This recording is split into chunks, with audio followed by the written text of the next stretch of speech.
Ladies, gentlemen, and friends beyond the binary, welcome to the Reactor for today, which is January 8th, 2021. I'm your host, Tristan, and tonight, or today, I guess we should say, we're going to be looking at stuff and reacting. So, for anyone who is their first time here, I'm Tristan from the YouTube channel Step Back History and Tristan Won't Shut Up. And I do 3 streams a week. All of this is going to be Eastern Standard Time. So Monday, you get the Monday Discourse with me and Mia Mulder, which goes from 12 till 2. Tuesday nights from 7 to 9, we do Step Back Tonight. And what you're going to watch right now on Fridays from 12 till 2 is the Reactor. Just want to give a quick heads up about next week. Because of Mia's schedule, we're actually going to swap the Monday and the Friday stream next week. So next Friday, we're going to do a Reactor stream. Or next Monday, we're going to do a Reactor stream. And then next Friday, we're going to have the Monday Discourse. And so she can be there. She has a thing that she can't schedule around, so that's going to be a thing. I go by he, him pronouns, and my work can be found at stepbackhistory.com or tristanwon'tshutup.com. If you are on Amazon Prime and you because you want to keep up with the boys, etc.,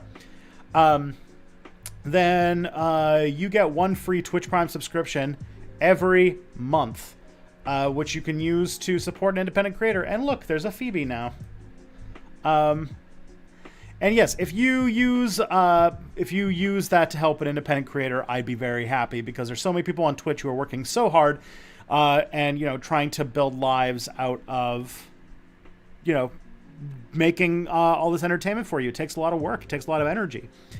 And if you choose Step Back, I'd be very grateful. I'm moving in February, so whatever helps. Because, mortgages are going to have to be paid. Cats are going to need to be fed. Those kinds of things. Phoebe's a little traumatized because we had a fire alarm go off yesterday. So I had to put her in a cat carrier and go down 7 flights of stairs to get outside. She did not like that, I'll tell you that.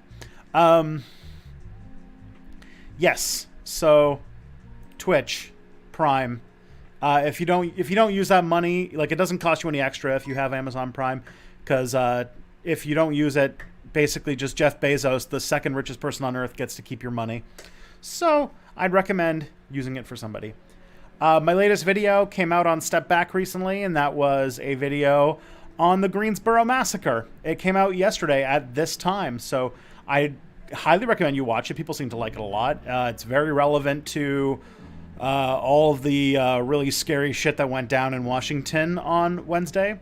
So that's interesting.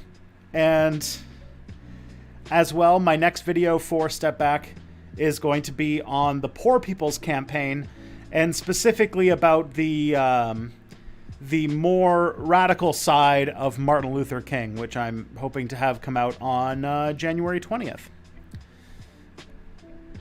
And for Step Back, my latest video is, or for Tristan Won't Shut Up, the latest video is still the one about index funds. Yeah, my schedule for Tristan Won't Shut Up has slowed down quite a bit as I'm juggling a lot more things that don't have like designated timelines and stuff like that. So I do have another video coming out soon on Star Trek and why you should watch it. I've already recorded it. I just need to I need a day to edit it. So I will, looking at my schedule now, probably the next time I will actually get to edit it is probably Tuesday. So that means that, like, very tentatively we could talk about releasing it on Thursday or on Wednesday next week. So that'd be nice. That's if all things go right, of course. And I'm not forgetting anything. And also, this channel has grown quite a bit in the last couple months. So if you are a first-time watcher of the stream, I would like for you to make yourself known, because this is all new. This is, to a lot of people, this is the brand new. Thank you, whatevs, my dude. Thank you for following. Welcome to Earth Gang. So if it's your first time watching, I would highly recommend you say hello, because we've got an active chat community that would be more than happy to have some new faces around. Speaking of new faces, or wait, no. Anyways, speaking of things that we're doing, today is a Reactor stream where I react to things. And I've new year, some new policies. So I'm going to move away from. All right. So here's how I've made some, like, I've been like looking at things. I have some issues with the way the Reactor is running, and I think that I have made some fixes. I have a kind of temporary fix right now, and I have another fix that I'm going to make for when we do this on Monday. So I'll go through it a little bit, which is essentially I'm keeping track of the Reactor Twitch, or the Reactor Discord server. So that'll be a thing. We'll keep that in there. And I'm keeping tabs on when they're posted, like the date they're posted, and the person who is who's making it, or the person who's posting it. So my hope is that they will expire after a month. If I don't get to them for a month, they get purged. But also, so I'm not going to do like the end of the month purging of the Reactor thing that everybody freaks out about, because it's needless bureaucracy. So basically, if you submit a link, I'm adding it to a Excel file, and then I'm deleting it if I don't get to it after a month. That's it. The other thing I'm going to do as well is I have ways to shuffle it up, but one of the things I'm going to try and do is make sure that I am getting as many people their links submitted as possible. So I'm because I've taken down people's names, I'm going to actually mention the people who've posted them, and I'm going to try to get everybody evenly, no matter how many links they've posted. So posting more links is not necessarily going to be a way to kind of flood the system so that you get more videos in the thing. So everybody, I'm going to make sure that everybody who submits links gets a turn. And yeah, that's the way that I'll try to keep things fair for everybody. And then the next level 2, will be that I'll be able to keep track of how long the videos are, so that if I'm, like, running out of time, I can be like, oh damn, I need a video that's like 10 minutes long. What can I find? And that'll be fun. Okay, so hopefully, I haven't looked at the chat since I said that, but I imagine that's going to go over well with people. right? Everyone seems good. Then I can't share my 50-minute long train videos. Well, if I catch it at the beginning of the stream, that's different. But it does mean that, like, if you want videos that are hopefully more like, if you really want videos to be more likely to be seen, having a good collection of shorter videos that I can play near the end of the stream when I'm just trying to fill out the last few minutes would be helpful. But, you know, most of these videos are about 20 minutes long, which means we usually get to about maybe like 4 or 5 of them in a stream. Okay, so let's start off with a link submitted by Gad Yariv, though. Let's do this. So, gotta switch over to the YouTube setup. So this is called Chief Mouser, The Downing Street Cats by Mark Felton Productions. Let's go.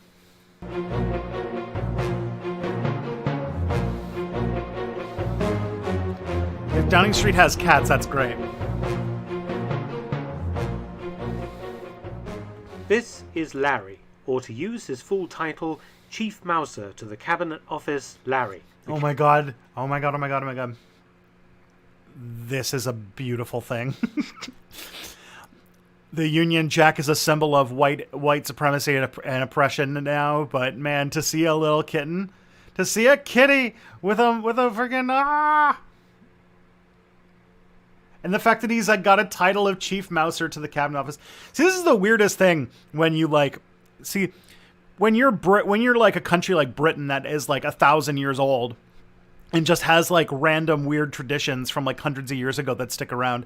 You get to end up with cool things like a cat that's labeled Chief Mouser to the Cabinet Office. Cat, who since 2011 keeps 10 Downing Street, home of the British Prime Minister, and the surrounding office buildings free of rats and mice. That's right, this cat has an official position in the British government, and he's not the first. The tradition of cats as mousers in large government buildings dates in England back to the reign of King Henry VIII, when Lord Chancellor Cardinal Thomas Wolsey had his cat by... I would like to propose that we can get all nobility, all aristocratic titles of Europe be restored, but they only be restored to cats. And that we have to, like, we have like emperors and kings and dukes and duchesses and earls and counts, but they're all cats and they live in castles and they have like people who take care of them and stuff like that. His side. Officially, however, the practice dates from the 3rd of June 1929. And hello, Mia. And yes, Mia can also have her castle in Sweden. Keeper of Downing Street to use petty cash, quote, towards the maintenance of an efficient cat, unquote, whose job was to kill mice and rats in the Prime Minister's residence. The first cat to take up this official post was called Rufus of England, also known as Treasury Bill, who took up office in 1920. Aristocrat, a catocracy. Catocracy would be pretty great. Honestly, in the world that we live in now, if we just had every elected official be replaced with cats, so that instead of like doing stuff, they literally just hang out and lick their butthole all day, I feel like we would live in a better society than the one we have now if politicians were elected and just did nothing. 1929, serving under the first Labour Prime Minister Ramsay MacDonald. Rufus's time overlapped with the arrival in Downing Street of another cat, Peter.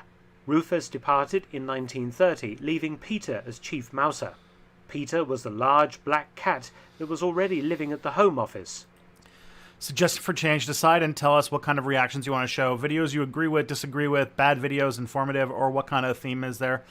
Honestly, like, I'm good for posting. I would think that, all right, I will say this. If you're going to send me content that is bigoted, like if you want me to respond to a shitty video, just let me know if there's any like content warnings that I should give beforehand. And that would be fine with me. And then when it comes to I think that's like the most part, and then I think I can also go. I can go from there. But besides, if I can get a content warning on videos so that I don't have to go through that, then that works. So that people can tune out when they don't want to deal with bullshit. And then after that, I can go from there. So that's my take. Let's turn autoplay off. Ooh, they added a new autoplay button. That's kind of cool. Civil servants working in Downing Street kept feeding him with scraps brought from home, a situation that caused Peter to stop hunting vermin. The government rectified this issue by the Treasury creating a 1 pence per day spending bill for the chief mouser's upkeep, the reduction in food causing him to get back to work. Peter served It's the only official person in government who does any work. Just putting that out there. 5 prime ministers: Ramsay MacDonald, Stanley Baldwin, Neville Chamberlain, Winston Churchill and Clement Attlee, and remained chief mouser right through World War II and the Blitz and V-Weapons campaign against London. This is also the only great man history that I'm behind, is who was the chief mouser in the UK at important events when the humans were getting up to their bullshit, who was doing the real work of taking care of mice. However, in the 1930s and 40s, several other mousers were present in Downing Street. The Munich mouser served from 1937 to 1943, and there was also Nelson, who worked solely for Churchill during the war years, another black cat. There was fierce rivalry. Oh man, okay. Mia, you can't just talk about the mouse without me needing to tell people about the mouse. So I need to say this because the mouse was one of the most insane. Just shows how everyone's like, oh man, the Germans, they were so evil, but they were so brilliant at tactics and at technology and stuff like that. They were genius. And then every time I have to say that, I'm like, well, what about they had harebrained schemes like the mouse? So what happened is later in World War II, the Germans, basically had lost the war at sea, but they had their whole military industrial capacity, focused on making ships for a while. So when they basically had lost the ability, they basically just had to cave in and said that they didn't have the oceans anymore. They had this huge surplus of the massive engines that you use to propel ships, right? You can imagine how big the engine of a battleship is to make it go, right? Huge, huge things. And so they gave all the engineers this idea of hey, you should use that. You should find a way to find a land army use for these huge engines. And so they made the mouse, or they didn't. I don't think they've ever made one, but it was a prototype, or I don't even know if they made a prototype. It was a theory to basically make something called the mouse, which was going to be a tank about the size of a battleship. It was a huge, huge tank that had multiple decks that people could it was basically supposed to be a boat on the ground. It was obviously discontinued because, well, the German war was falling apart, but also there's no tactical use for something like that for a land ship. So, but there was this book I read a long ass time ago called My Tank is Fight that was sort of the most ridiculous inventions of World War II, and that one always sticks out. They also sank into normal dirt and destroyed every road they drove on. That makes sense.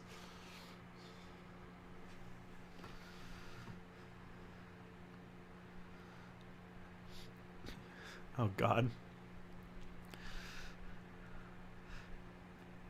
Between the Munich mouser and Nelson. It's the closest thing I can think of is, if anyone remembers in the Star Wars movies, those things that the Jawas, traveled in when they were on the desert. Those big tanks that they would wander through the desert with to capture droids or whatever it is. I don't know what Jawas do.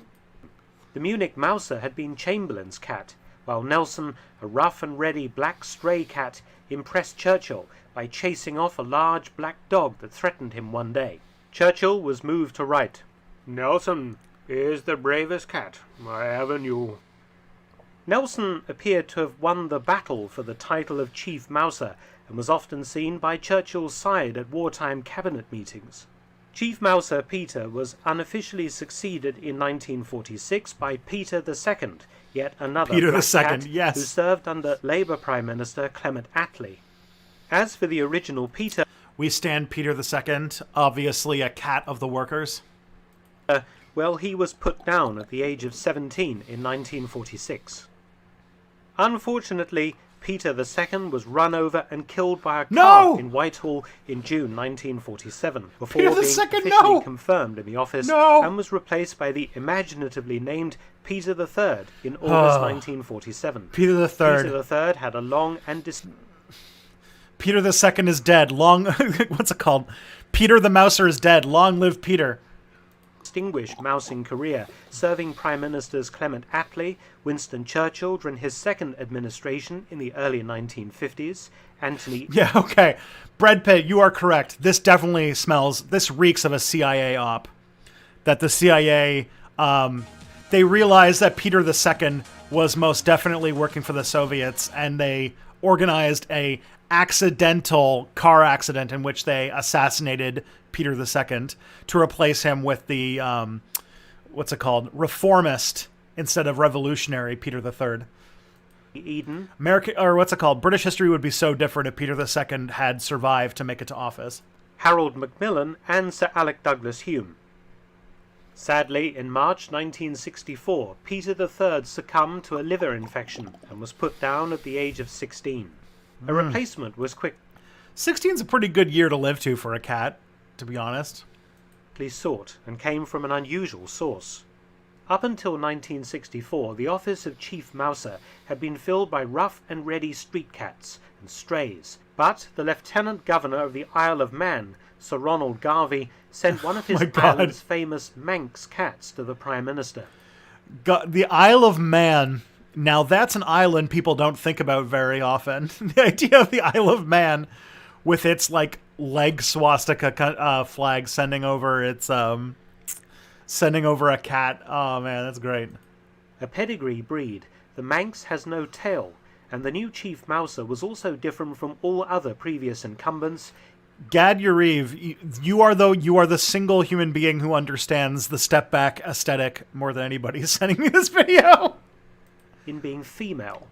Named Petter in honor of the three cats called Peter, Petter proved to be idle, ill-suited to the job, and not toilet trained. Oh, fuck. But while many in Downing Street wanted to be rid of Petter, the government covered up the cat's failings to the public. Yes, the cat sucks. They censored it. The madness of the cat. Which adored her. Petter was eventually quietly retired to the country in the early 1970s. God, they're like four cats into this this new noble title, and already they're like inbred Habsburgs. In 1973, a new Chief Mouser was appointed. Wilberforce served Prime Ministers Edward Heath, Harold Wilson, Jim Callaghan and Margaret Thatcher, and earned the sobriquet... Oh, it's a wobbly... Yeah, it's true. It might be a wobbly cat. Best Mouser in Britain. In 1973, Wilberforce was adopted... Quietly retired to the country sounds like a CIA plot to me. Yeah, this is like Operation Gladio, but just for the British Chief Mousers. Is this new one named Wilberforce? That's a pretty good name. Good morning. Hello, Galactic Dog the First. From an RSPCA shelter in Hounslow, London, and received a living allowance from the government for his upkeep. A black and white cat, an expert mouser, the policeman always on duty outside number 10 had orders to ring the bell if Wilberforce was waiting to come inside. Now that is a very British name. That is the name of a British cabinet minister. Hello, my name is Wilberforce, the cat. Chief Mouser. Oh man, this is too good. This is now anybody can tell me if anybody asks me what my favorite era of British history is, now I can talk about like my favorite historical topic in European history. I'm gonna say it's the Chief Mousers. God, now if I get a, I'm probably gonna get a dog this year at some point, and if I do, I think if I get the option to name it, I might go with the name Wilberforce. That's a pretty good name.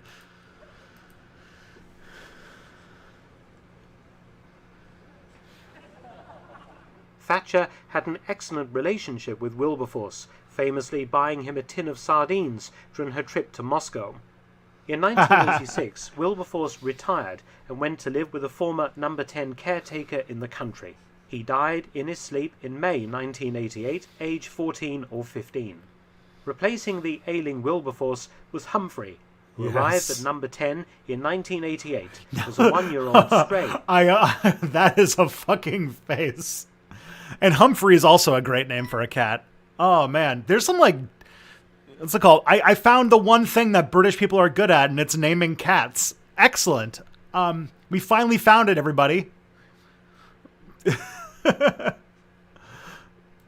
And named after the civil servant Sir Humphrey Appleby in the hit TV shows Yes Minister and Yes Prime Minister. Humphrey cost the Cabinet Office £100 a year, and like the previous holder of the office, was an expert mouser.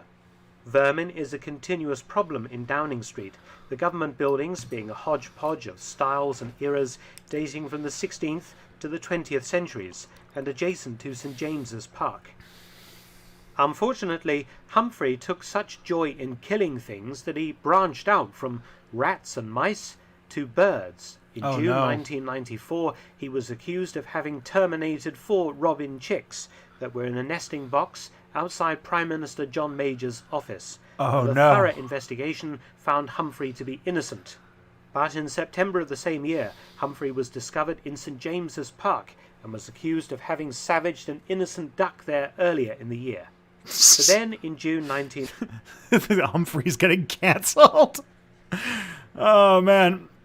This cat is getting, what's it called? 95, Humphrey disappeared. After much... The thing is that, like, this is great. I love the story here, and the way that this guy is telling it makes it even better. Like, the actual, like... and then he's savaged an innocent duck. I'm like, I love this. The British accent and everything, it's so perfect. Much press coverage, Humphrey was found to be living in the nearby Royal Army Medical College. On arrival back in Downing Street, Humphrey issued the following statement. I have had a wonderful holiday at the Royal Army Medical College, but it is nice to be back, and I am looking forward to the new parliamentary session. However, Humphrey faced a new challenge with Prime Minister Tony Blair and family when they moved into No. 10 in May 1997. Cherie Blair... Let me guess, somebody's allergic to cats. The Prime Minister's wife apparently did not get along with Humphrey. There were even fears that Humphrey... Alright, Humphrey is Praxis, holy shit. Would be forced out of office. Officially, Humphrey retired due to kidney problems, but bad blood with Cherie Blair remains another possible reason. Humphrey moved in with... Humphrey understood the dangers that the Blairs were bringing to Britain. ...with an elderly couple in London in 1997, but rumours abounded that Humphrey had in fact been murdered on Cherie Blair's orders. Oh, fuck. In response, the government took a group of journalists to a secret location in South London to visit the still very much alive Humphrey. Humphrey passed away aged 17 or 18 in March 2006. The next chief mouser was Sybil, the second female. See what I told you about, like, about how it seems that British people are really good at naming cats? Sybil is also an amazing name for a cat. Hold the title, and named after Basil Fawlty's wife from the TV show Fawlty Towers. During most of the Blair years, there was no chief mouser after Humphrey retired, until Sybil, who was from Edinburgh in Scotland, who was in post in September 2007. She actually belonged to the Chancellor... I mean, there's a lot of reasons to not like Tony Blair. Not filling the, like, people gave Donald Trump shit for not filling important political appointments to government places, but nobody gave Tony Blair shit for not filling the very important appointment of Chief Mouser. This is bullshit. The Exchequer, Alastair Darling, and served briefly as Chief Mouser under Prime Minister Gordon Brown. but Sybil missed Scotland and went to live with a friend of the Darlings and died in July 2009. The post of Chief Mouser again fell vacant, during which time rats were actually filmed scurrying across the number 10 front steps. Clearly a Chief Mouser was needed, and quickly. Yeah. Prime Minister David Cameron and his family selected a cat from Battersea Dogs and Cats Home in London in February 2011 and named him Larry. But Larry was reputed... All right. David Cameron, bad Prime Minister, basically is responsible for Brexit. So, like, destroyed the UK. Did reinstate the title of Chief Mouser. This is going to be it's tough to evaluate his time as Prime Minister now. Reputedly sacked by Cameron in September 2012 in favour of Chancellor of the Exchequer George Osborne's tabby cat, Freya. While some Freya's a outlets decent reported name that for it a was cat, in fact and it looks a like job Phoebe. share arrangement between the two felines. But Larry was confirmed as the one and only Chief Mouser in November 2014 when... Okay, Larry is Larry is adorable. Larry looks like a pretty good Chief Mouser. Freya left... And Larry is another good cat name. I would name a cat Larry. And so Larry remains unchallenged in his post today. Except for one problem. Palmerston. Oh, no. Chief Mouser to the Foreign and Commonwealth Office near Downing Street. Their territories overlap. On the 11th of July 2016, there's competition! In an intense standoff between Palmerston and Larry in and around Downing Street. On the 26th of July, Palmerston sneaked into number 10 through the front door, but was found and escorted from the building by police. Then, on the 1st of August 2016, another standoff between Palmerston and Larry turned very ugly. During the ensuing scrap, Palmerston injured an ear, while Larry had his collar torn off. Larry, now aged 12, remains as Chief Mouser to the Cabinet Office. Most recently, Larry caused a stir by sheltering from the rain underneath President Donald Trump's armoured limousine, the Beast, during the President's visit to Prime Minister Theresa May and refusing to come out from underneath. To all my subscribers and viewers, very happy New Year. Thanks for watching. Please subscribe and share, and also help support my channel at PayPal and Patreon. Oh my god. That video extended my life by like at least 15 minutes. Thank you so much. Oh. Fucking yes. What a great cat. What a great story. That's my favorite history video that I have never made. God. It's so good. It's so good. Thank you, Gad. That was a beautiful addition to our stream. That gets a like, and I'm going to share that too. We're going to share. Get rid of this via YouTube shit. I want to make a... Someday I'm going to make a Chrome plugin that when you share via YouTube, it removes the via YouTube part at the end. No one needs that shit. Okay.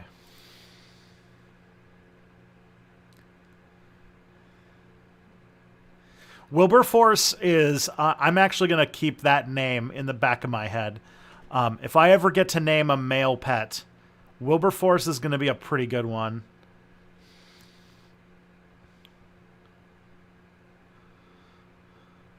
But I have to say my favorite Chief Mouser was the one who shit all over 10 Downing Street. Fucking rules.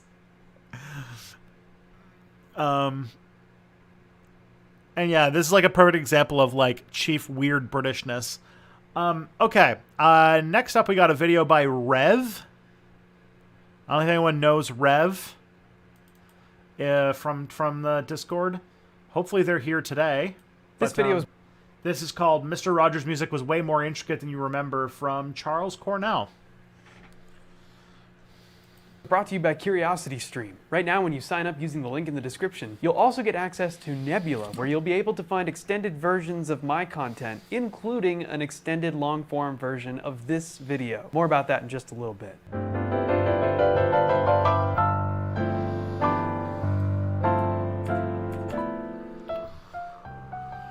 Mr. Rogers is probably widely regarded, and I'm sure would still hold the title for the purest form of media that has ever been on television.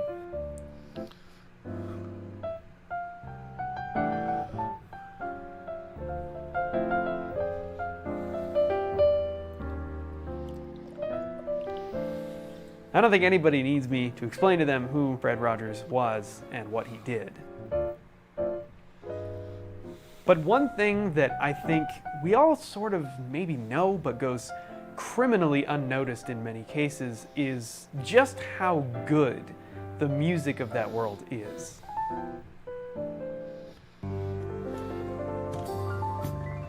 It's a beautiful day in this neighborhood, a beautiful day for a neighbor. Would you be mine? Could you be mine? It's a neighbor. We're all familiar with the theme song. Everybody knows the words. It's one of the... God, I love Mr. Rogers. Such a like a good like version of like modeling like the way people should be. Good guy. Also a person I always want to point out whenever somebody tries to be a dick atheist, like tries to be an edgy atheist on YouTube. Dude was religious as fuck and was one of the #1 people who made a lot of statements against like the culture wars of the 1980s and said that like, you know, God loves gay people just the way they are and all that kind of stuff. So, you know, just saying.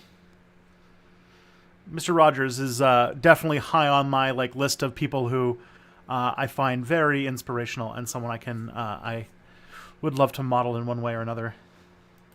Probably the most popular songs ever. But it's easy for the intricacies to kind of go unnoticed. After all, at the beginning of every episode for the entire duration of the show, it was the same song. So let's make the most of this beautiful day.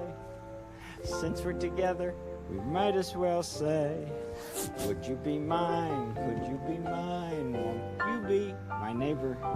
But what a lot of people may not realize is that it was never the same iteration. It's a beautiful day in this neighborhood. Wasn't he a socialist, or am I remembering wrong? I don't think he's ever waded that deep into like I don't think he's ever said like, I mean, he's obviously a Hoshashist or whatever it's called, but his political ambitions were PBS should have more money and that we should love each other.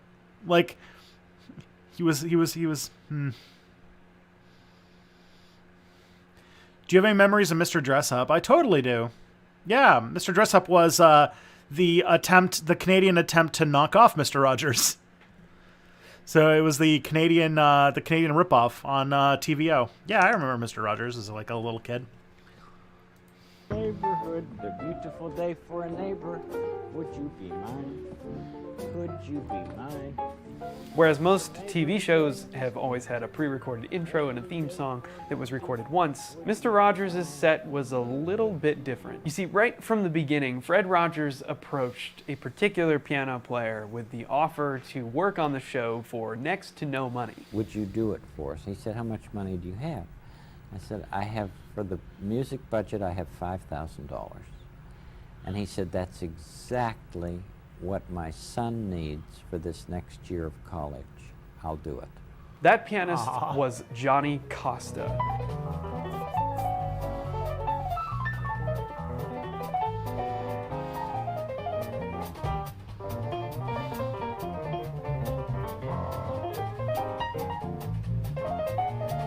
And that might be a name that not a lot of people recognize. I mean, we're certainly much more familiar with names like Oscar Peterson and Art Tatum, Wynton Kelly, Thelonious Monk, Bud Powell. These are all names in jazz that are completely legendary. But Johnny Costa never winds up on those lists. But ironically, he very well might have had even more reach in terms of having his music heard by an audience day in and day out than all of the others combined. Oh, sweet hoodie, where'd it come from? Well, the merch store, which is in the description. Please feel free to check it out if you get a chance. I really, really appreciate the support. Yeah, if I remember, Mr. Rogers was, he could play piano and he was like really into jazz music, so this makes sense.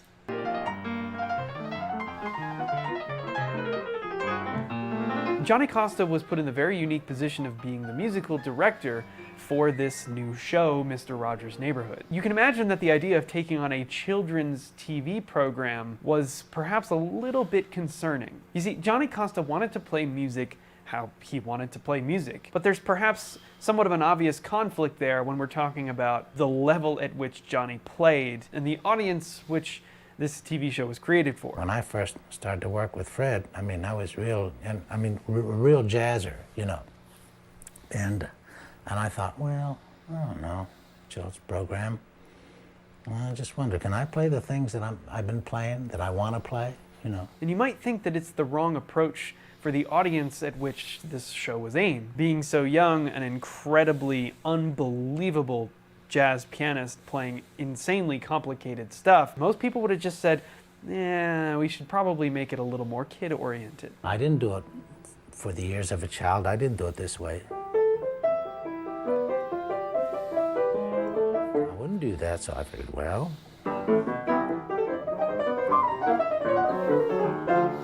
God, I loved it. So good. And I think the fact that Mr. Rogers really loved it and didn't have any concerns about playing this type of music for a children's show, it says a lot about what the show was and what he believed. And you see this replicated in every aspect of the show. They weren't afraid to tackle difficult topics. They weren't afraid to discuss things with children that they weren't really hearing from other adults. Fred Rogers did not look down upon the ability of a child to appreciate or interpret or pay attention to extremely complex music. And it turned out to be a brilliant decision because it created such a unique atmosphere that we all came to know and love. And perhaps another reason that Mr. Rogers was totally fine with having this type of music as the background for the program was because he was actually a really great pianist himself, and he wrote the music for the show.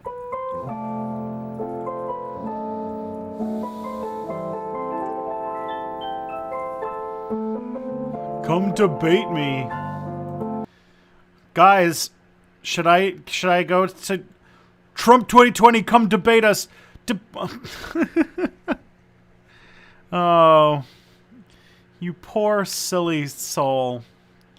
Oh, Republican rocket. Just such like a base attempt. It's adorable. I'm not gonna debate you. No, that'd be a waste of time.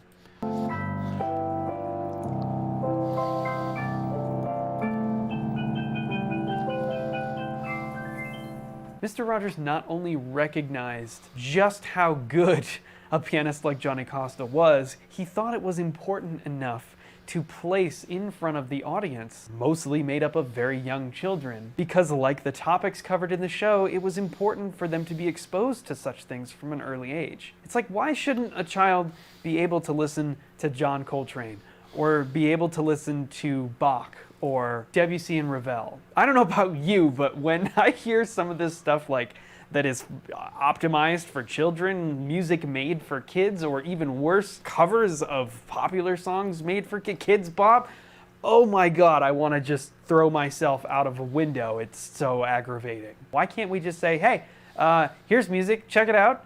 Maybe you like it, maybe you don't, but it's real music. So let's talk about Johnny Costa for a minute, because as we mentioned before, he's a name that doesn't get passed around along with the Oscar Petersons and the Art Tatums of the jazz world, even though anybody that knows his playing would agree he absolutely deserves a seat at the table. And what I find incredible about Johnny Costa is that you can hear all the different influences that he has. In fact, there's a story that Art Tatum literally called Johnny Costa the White Tatum. But I don't think he was wrong about that. You can hear it in his playing. It's incredible. God damn. That kind of piano mastery is amazing.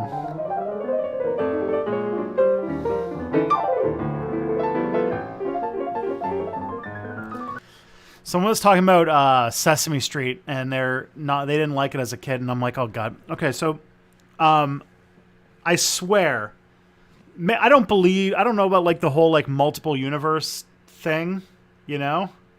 But like, I don't know how it works, but like, you know how sometimes you can just like feel that there's got to be like another universe where not too many different things changed and you're doing a very different life. I always think that there's that, like, because I love like Muppets and like I love Jim Henson stuff, and so there is most definitely a not too far off other universe where I got involved with that stuff. One of the things I love about Johnny's playing is that while you can hear all these different influences, you can hear Oscar.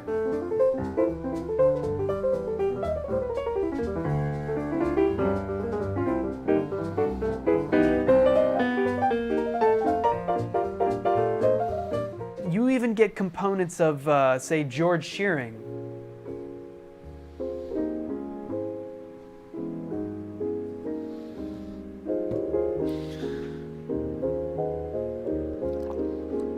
There's all of these things that were clearly influences for Johnny that he had integrated so fluidly into his playing. But at the same time, he also had his own voice and his own harmonic and melodic ideas that created some of the most inventive versions of maybe music from Mr. Rogers' Neighborhood or just jazz standards in general.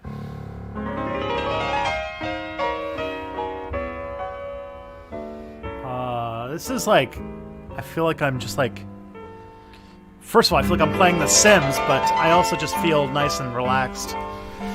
This is like 2 for 2, some pretty good hits.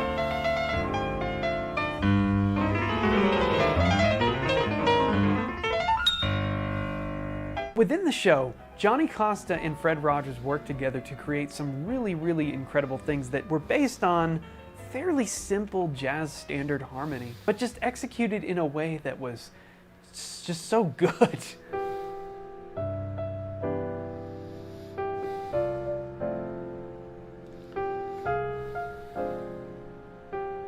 Oh man. I haven't played The Sims it's so in beautiful, decades. And the melodies and the chord progressions. Like the last Sims I played was the first one. They were just great. Not looking at them as like, oh, this is a great soundtrack for a kid's show. No, it was just good music. There doesn't need to be a qualifier for that because they believed in a child's ability to appreciate things that are not dumbed down to the... I really wish there was more stuff like that in children's media right now. level of a child. And check this out. They would write these little just interlude, brief mini songs for specific purposes. Like check this one out. This is incredible. I'm angry, and I can tell you why. The reason I am angry is that somebody made me feel very small. And all of a sudden, I cried. I almost lied and said I wasn't scared. But I was scared. And now, I'm angry. I'm angry.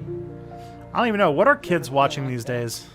What a beautiful... There's a lot of cartoons out there that say that they're for kids, but then end up being just shows for millennials because millennials are just big kids. But is there like shows that are for kids that kids are watching that are good? Like all I hear that kids are watching is like Paw Patrol, and there is most definitely a cop in there, and cops are the worst. I thought kids TV shows are like, yeah, like I thought that kids TV shows these days are like what's it called? Pregnant Elsa, Spider-Man, Hulk, like what's it called? Buried Alive, Peppa Pig, 10-hour mix or whatever. And Minecraft Let's Plays. Yeah, I don't know. I don't know what children... Honestly, like, what's it called? I don't... If some... DJ Che, I'm not, like, attacking you or anything like that. Like, if a show is for children, but yeah, you vibe with it, like, go... Like, what's it called? Chase your bliss, yo. just little interlude that didn't have to be that ornately written or even that good, but it was, because it's just the caliber that Mr. Rogers and Johnny Costa were as musicians, but also Mr. Rogers as the creator of this program thinking, no, we're going to write good music for kids. Like, they don't need something that's dumbed down. There are so many examples of the just absolutely incredible writing of Fred Rogers and the execution of that by Johnny Costa throughout the show. I mean, there's so much to talk about, but really the moral of the story is just that the music of Mr. Rogers was and is absolutely incredible, and it was written and executed by two people who were extremely proficient in music and decided that they were going to deliver incredible music to children regardless of age or their ability to understand it, but rather simply as an opportunity. I guess you're talking about like pregnant Elsa, Spider-Man, like weird shit. That's like babies. I don't know what, and also like when you think of like Paw Patrol and shit, that's also like toddlers. Hey, the Appalachian Left, thank you for subscribing with Tier 1. Cheers. I appreciate you. I'm impressed by your ability to not let the trolls get to you. It's life. Sometimes they do get to me. People have seen me get angry at shit on here before, so. But like, yeah, I'm trying to think about like what 7-year-olds are watching, because like sometimes I think of like it's like She-Ra, but I'm like, no, She-Ra is one of those shows that is like, they say it's for kids, but it's actually for millennials. It's actually for grown-ups. Or like Adventure Time, which was a show that like looks like it's for kids, but was definitely for adults. That kind of stuff. Avatar was dope.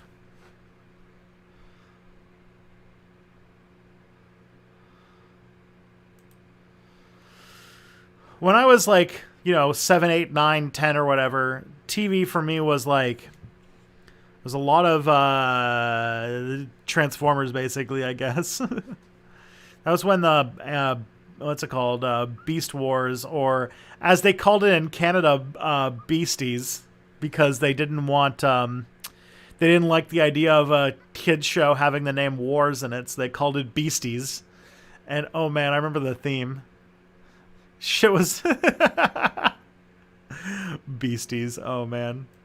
For a child to hear something they might not hear otherwise, and maybe develop a liking for it. And I gotta wonder, I mean, I don't know how much of it I necessarily paid attention to when I was a kid watching Mr. Rogers, but... The other thing, too, is that, where I lived, we had the Fox local station for Buffalo, New York. So it would be called Beast Wars on, when it was playing on Fox, but when it was playing on YTV, it'd be called Beasties. And it's like, it's fucking just Canada things, But I'm sure that it helped the sound kind of get into my ears in such a way that when I finally discovered jazz properly, it was kind of a little bit nostalgic maybe. And who knows, maybe that had a huge impact on driving me to go to school to study it and to pursue the music in the way that I have. I gotta think that experiencing the show as a very young child must have had some sort of even subliminal impact. So I highly, highly recommend going to check out Johnny Costa. This guy was just, I mean, he was from another planet. Whatever planet that Oscar and Art Tatum and all of those absolute greats beamed down from, I'm guessing Johnny Costa's got to be from the same place, because he was absolutely on that level. And unfortunately, remember how Canada got its own Dragon Ball Z theme song? I did not know that. Just check with friends who have the target demographic for siblings. They're watching pollution. They were watching the pollution from YouTube. Ah, okay. What's YTV? YTV is basically a kids TV channel in Canada. So it's like the big children's television channel in Canada.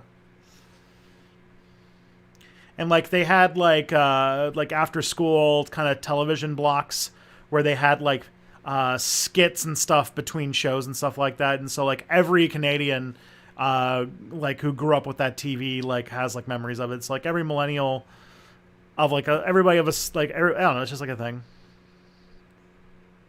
Never really got the same type of recognition. But even still, we were left with some of the great music and songs that we kind of all just knew and still know today. And before I finish this video, I'm gonna go ahead and take a whack at one of these, because it's something I haven't done in a while. And why did my mind join to the YPG?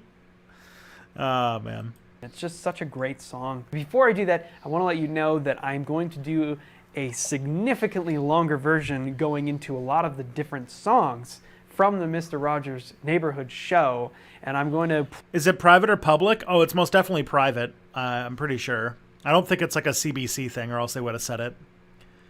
I'm pretty sure YTV is its own... let me check. I'm pretty sure it's like, yeah. YTV, yeah, it's its own... It's run by YTV Canada Inc. It's definitely its own...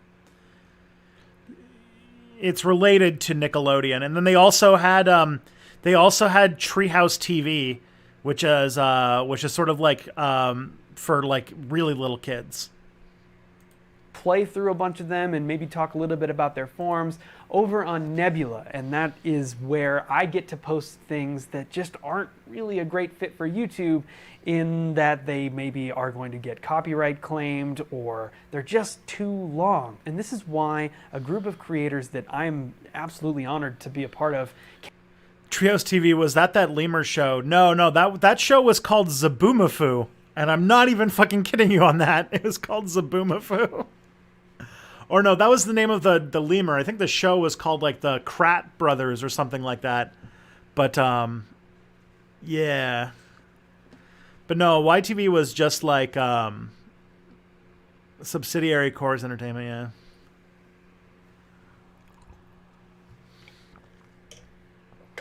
Why the fuck do I remember the word Zaboomafoo? It's a pretty fun word.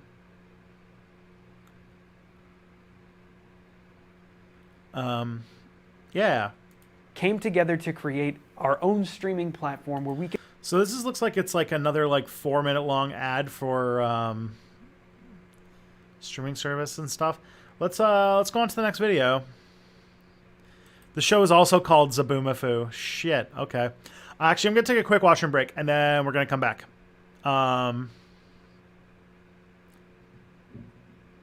As a Nebula creator, we never shut the fuck up about it. It's true. I what's it called? There's a good joke, and it's like, how do you know that a YouTube creator has a show on Nebula? How can you tell that they have a show on Nebula? And the answer is, don't worry, they'll tell you.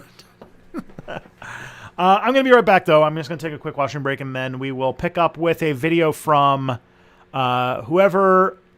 Thelonious on Discord. So if that's you, I'll be uno momento. Let me just get some music going for you first. Oh no, Spotify.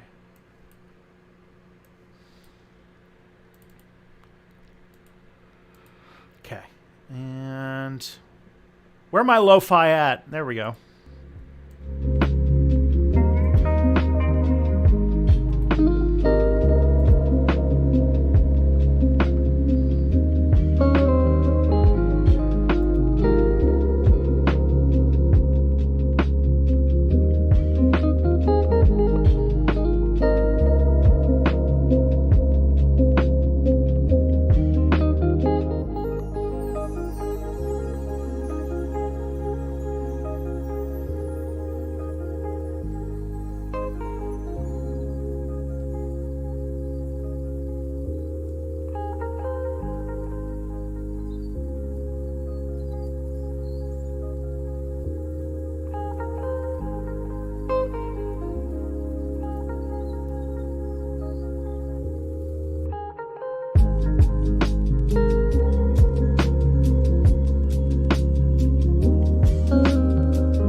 Hello, everybody. We are back.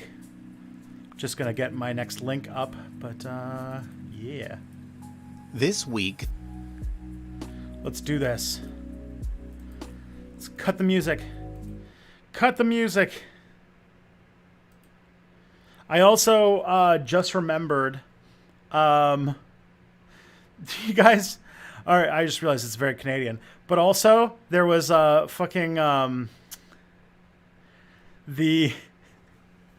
there was a show called Polka Dot Door, which was run by one of the creatures in it was people in costumes, but it was run by a horrible monster, an eldritch horror by the name of the Pokaroo, which yeah, Canada. I think as my wife pointed out to me, every time I show her what Canadian media looked like before NAFTA basically homogenized us into American culture, everything that is Canadian media from before NAFTA is all weird shit. Oh man, especially for kids.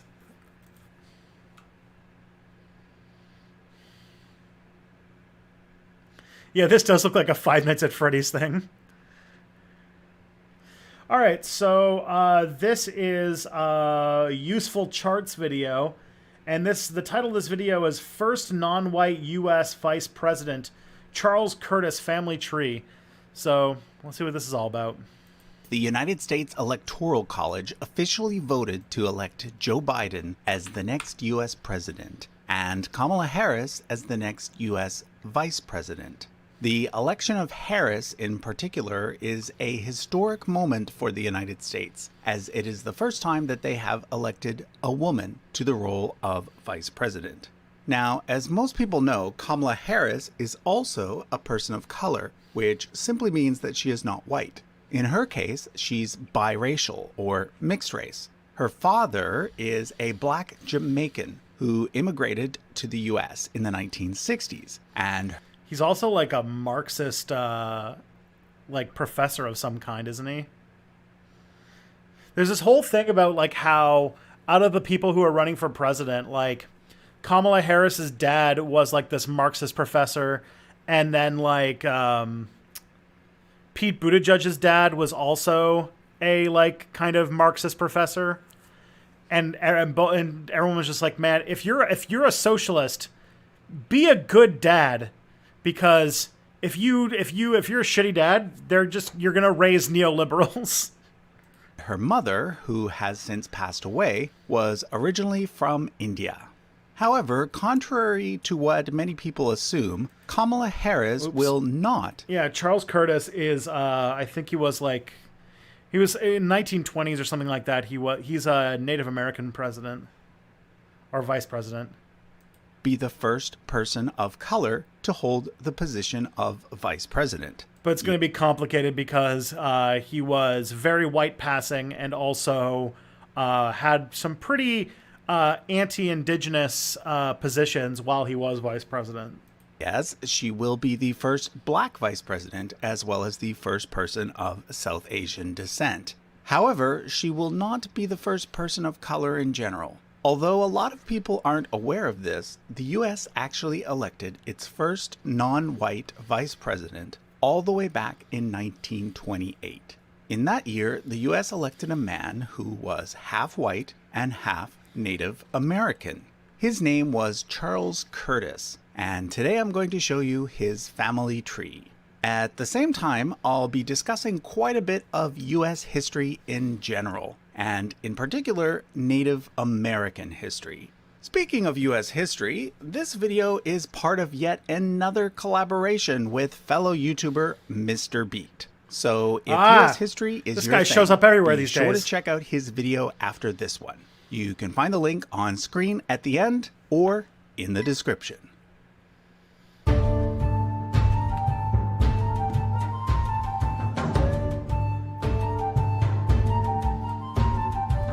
Who's Mr. B? He's a high school teacher, or he's a public school teacher plus / YouTuber. He's a buddy of mine. We see each other all the time. Well, we used to back when we could see people.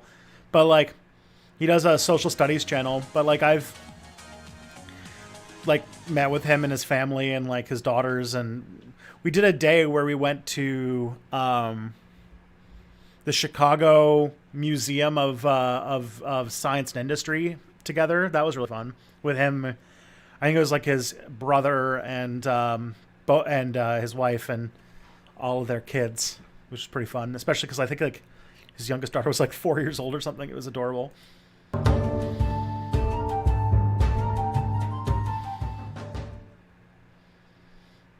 I want to start by showing you a map of North America before the arrival of European settlers. Although it is often said that... Okay, first of all, it's not... Those aren't national borders. Those are languages, but okay. Christopher Columbus discovered America. This is obviously incorrect because when he landed, there were already millions of people living here. In Canada, we refer to the original inhabitants of our country as First Nations, but in the US, the term Native American is usually used. The first thing you need to know about Native Americans is that they were not and are not a single unified group of people. Just like there are many different types of Europeans, Asians, and Africans, there were, and still are, many different types of Native Americans. This is a very, very basic level thing here. However, pre-Columbian North America was never organized into centralized nation-states or countries like in Europe. So the best way we have of discussing the various different Native American peoples is to rely first on broad linguistic categories, which are what the colors on this map represent, and then second on the individual tribes that existed, and in many cases still exist, within those categories. Now, the number of individual tribes actually numbers in the hundreds, so keep in mind that this map is by no means comprehensive. But let me point out a few of the major groups. At the time of first contact, there were three main language groups in the East. The largest by far, in terms of land area, were the Algonquin speakers. They lived along the northeast coast, as well as around the Great Lakes. Then there were the Iroquois speakers, who lived around what is now New York State, but who also included the Cherokee, who lived in the south, next to the third main group, the Muskogee speakers. The Muskogee speakers included the Choctaw, Creek, Chickasaw, and Seminole. The white settlers later called these four groups, together with the Cherokee, the 5 civilized tribes. Yeah, we didn't really have nation states as a thing until the Treaty of Westphalia, pretty much. Obviously, a very loaded Eurocentric term. To the west, there were another 3 major language groups. The Siouan speakers, who lived on the plains. The Uto-Aztecan I've never watched this channel before. Is it just like here, like I'm just going to name all the things that are on this picture. Speakers who lived in the Great Basin, and the Na-Dene speakers who lived in and around what is today New Mexico, as well as up near Alaska. This language group includes the Navajo, who are currently the second largest Native American tribe today, after the Cherokee. Finally, along the Pacific coast, we get the greatest amount of linguistic diversity, with far too many independent language groups to show. This is why we're pretty sure that like the Bering Land Bridge thing happened, because the West Coast here is the most complex when it comes to linguistic groups, which makes people think that it's fairly likely that people who have lived in the Americas have lived in this area the longest. On this map. The reason why the West is more diverse than the East is likely due to the fact that... Dene and Navajo have the same language. My guess is that it's probably... this is language groups. This is not... These are not like the same language. They're sort of like... like the common example would be like Romance language or like those kinds of things. Unlike the Europeans, who settled the continent from east to west, the original inhabitants of the continent settled it in the opposite direction. generally speaking, going from west to east. Okay, with that background, let's now turn our attention to Vice President Charles Curtis, who, like I said, was half Native American. In fact, he descends from 3 different Native American tribes: the Potawatomi, who are Algonquin speaking, as well as the Kaw and Osage, both of whom are Siouan speaking. Let's start with a man named Pahuska, who was an Osage chief around the time that the United States declared independence. Of course, at that time, the US was not as large as it is today. Its border basically ended at the Mississippi River. This means that the Osage lived outside of the US at this point.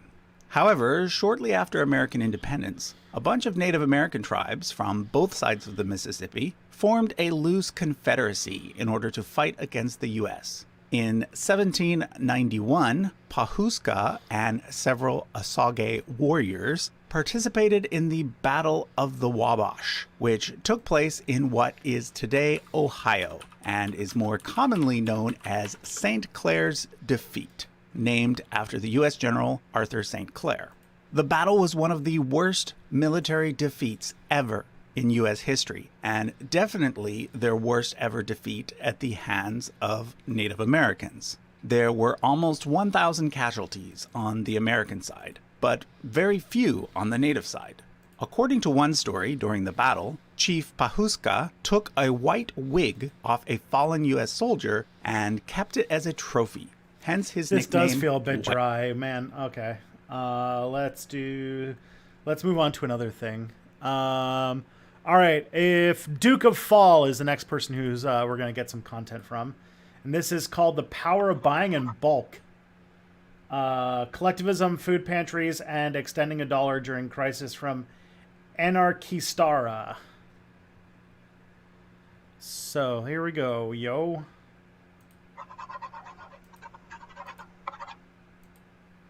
So today I want to talk about buying in bulk. I especially want to tackle this from the The anarchist argument for Costco. Let's do this. perspective of collectivism. But in order to do that, I need to talk about the power of buying bulk in general. Buying bulk allows for financial power over the price of a good that is being purchased. While you might spend a much larger sum purchasing a large quantity of an item, because you've purchased such a large quantity, the individual price of each particular item is going to be driven down. This is what's known as the Hail unit to our price. Costco overlords. So when you buy a large quantity of a product, the unit price will often be lower than the actual price of an individual item you would find in a storefront. One of the examples that we see of this in capitalism is the distribution of an item or product from wholesaler to consumer. When an item goes from the factory to a wholesaler, and then goes from the wholesaler to a storefront, and then goes from the storefront into your hands, it is exchanged hands a number of times before it reaches you. So the wholesaler will have a large quantity, a large stock of this item, and they will distribute these large, huge amounts of product to different storefronts. And because the storefront is purchasing them in such large quantities, the price for the store goes down. Then the storefront can mark the price up on the product in order to make more money, and that's how they generate revenue. Over time, this small amount of revenue for each item ends up producing enough for the store to generally run itself and be a middle person in this exchange. And so when one purchases wholesale and purchases these large quantity of goods, we know that costs can go down. Another example that you might have experienced or come across in your life is if you've ever seen a store that has bulk bins. Usually bulk bins will be able to provide you something like any sort of grain or any sort of small, treat that would be a lot more expensive if it was bagged and sold on the shelves separately. But because you're buying it from a storefront that bought it in very, very large quantities without packaging, without any other. Okay. This is interesting. I don't know. So this is like we're getting into like leftist prepping, and I'm like, I'm kind of. Hello, Tristan, talk to me. Oh. I'm talking to you. This is good information, but it doesn't make good for a good Reactor stream. But I do like the idea of like, hey, we should definitely try to get around middlemen if we can to sell stuff or to get stuff for collective use.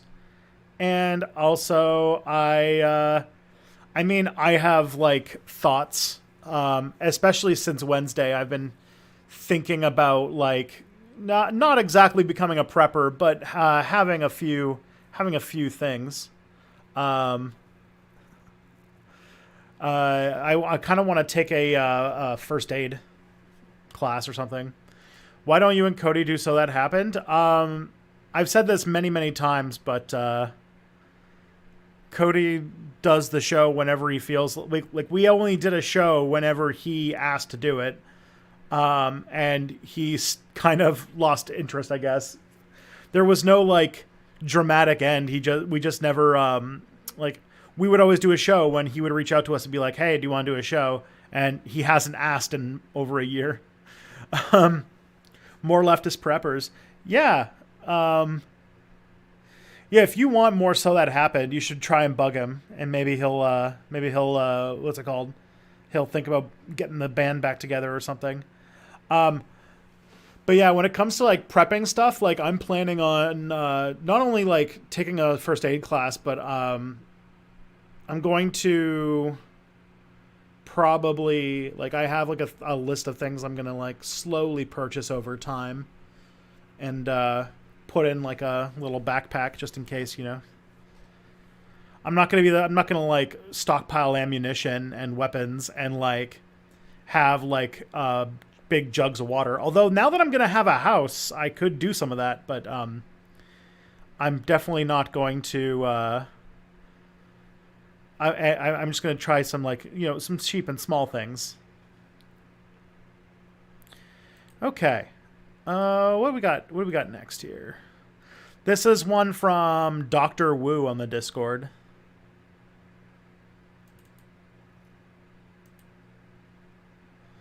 So this is, all right, we'll see how this goes. Praxis, Propaganda, and Evangelism, How to Make Friends and Influence Liberals, from a Christian Anarchist. All right, we'll see where this goes. But if it's, like I said, if it's dry, we'll move on. But we can listen to a little bit of it. So I wanted to start off today talking a little bit about why I started making these videos. See, I've been watching leftist YouTube content for a while now. Buy a prepper bucket from Jim Backer. No, I have a list of things I'm going to buy. I guess I could mention them. I guess I could say what kinds of things I'm going to get over time to just put in like a backpack to have around just in case you need it. But a protein bar, a single, what do they call it? A single stainless steel uninsulated single walled water bottle, because you can boil water in those. Iodine, potassium iodide. That one's a little bit much. That's like for radiation sickness. Advil, aspirin, Tylenol, freaking how you diphenhydramine, which is sort of like a sleep aid, Imodium, anti-diarrhea medicine, crazy glue, gauze, tweezers, polysporin, alcohol wipes, vitamin C tablets, irrigation syringes, band-aids, butterfly band-aids, sporks, whistles, what's it called? P38 military can openers,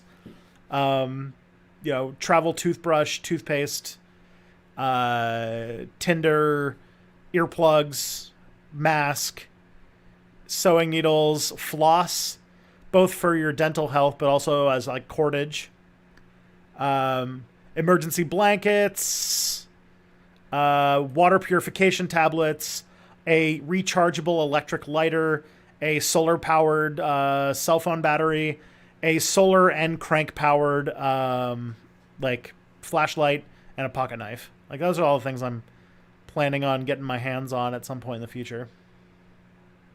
Why do you need Tinder? If I ever need to... Crazy glue is for wounds, yes. Am I religious? I am not religious. I am agnostic. Why do you need Tinder? Because, yeah, you need to start fire. Tinder, I thought you were married. Tinder, it's a different Tinder, everybody.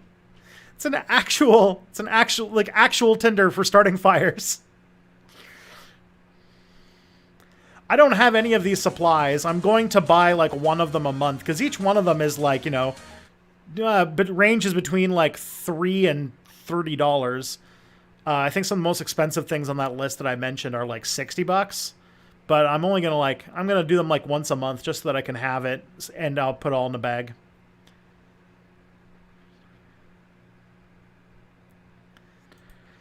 I never really felt any desire to create any up until the pandemic hit. Up until a couple years ago, I lived in Southern California, and I was thoroughly embedded in several avenues for direct action, mutual aid, and activism there. I tutored refugee children, I helped build community makerspaces and DIY biolabs, I provided food aid, I did beach cleanup. No such thing as agnostic. You either believe or not believe. Nobody knows anything. True, but I'm also I'm agnostic. What kind of agnostic are you? The term I use, and it does exist, which is called apatheist, which is that, first of all, it does take the agnostic position that like there's not, like, it's not answerable whether or not God exists. And apatheist is the idea that it's not exactly an important thing to learn either. Like, it's not a thing we'll ever know, and also I don't particularly care what the answer is. In my mind, it's more like whether or not a God exists doesn't matter to me, and I don't care. I also forgot to mention that I'm going to throw protein bars in that as well. I had a lot to do. Then I moved to Texas, and I had to start the slow and painful process of building new networks and embedding myself into communities all over again. I'd barely begun when COVID hit, and I found myself locked down in a community where I hardly knew anyone, and where what few avenues for praxis I did have had to be put on hold. And so the restlessness built up and spilled over until I found myself needing to do something, anything, to feel like I was growing the movement and expressing my values while locked up in my house, slowly turning into a mole person. This became one of those things. Since then, I've thought a lot about what praxis actually is, and I've come to the conclusion that this is one of those areas where leftists can actually learn a lot from the Christian community. Praxis is direct action that helps spread revolutionary thought or encourage the material conditions that facilitate its spread. It is, in a very real sense, the leftist equivalent to what Christians call evangelism. I've talked before about Quaker theology and Christian anarchist philosophy, and in the context of both, I expressed a distaste for evangelism. But this is somewhat disingenuous, as it... How do I build social networks? That's a good question. It really depends upon what you want to do, but looking around your community, seeing like, there's almost always a food not bombs in your area. If you're a university student, there's a whole lot of organizations that organize on campuses. If not, there's like almost always some sort of like, and also if you join something like Food Not Bombs, you'll meet people who know other people who do other things. That's a good start. I've, like, a lot of the activists I've met at protests, or I've met at a lot of the, like, I know a few London area anarchists because I went to the Anarchist Book Fair, and I just, like, met with people, and we just, like, got each other's contact info at, like, the different panels and stuff. I had a lot of fun at stuff like that. It's not entirely honest to say that I don't evangelize. The reason this slipped my mind is because I don't, generally speaking, evangelize on behalf of Christianity or Quakerism. But I do evangelize on behalf of the left. This is what this channel's about, after all. Going by your record, I bet this guy will be non-Christians making really good often- videos in a few years. Yeah, this does feel like very early step back stuff, doesn't it? I'm gonna move on from this, but it looks all right. It just like, again, like the previous video, this is sort of like tough stuff to talk about in like a, you know, to do on like a stream where we're supposed to be like, you know, goofing off and having fun, right? Let's see. This is this is from Pim Cybercat. This is the daily life of Viking pets, cats, dogs, and polar bears.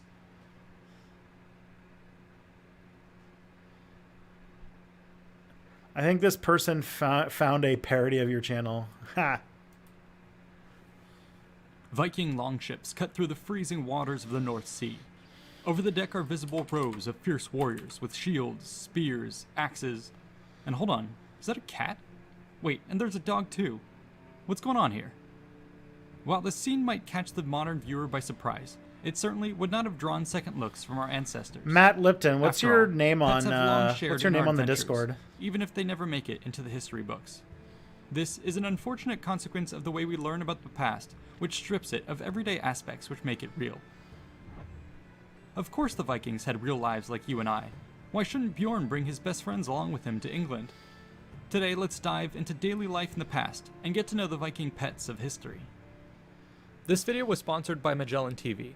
They're an awesome documentary streaming service run by filmmakers with a selection of over 2,000 videos to choose from amongst the categories of history, science, nature, space, and more. When it comes to history documentaries, Magellan TV has the richest and most varied content anywhere.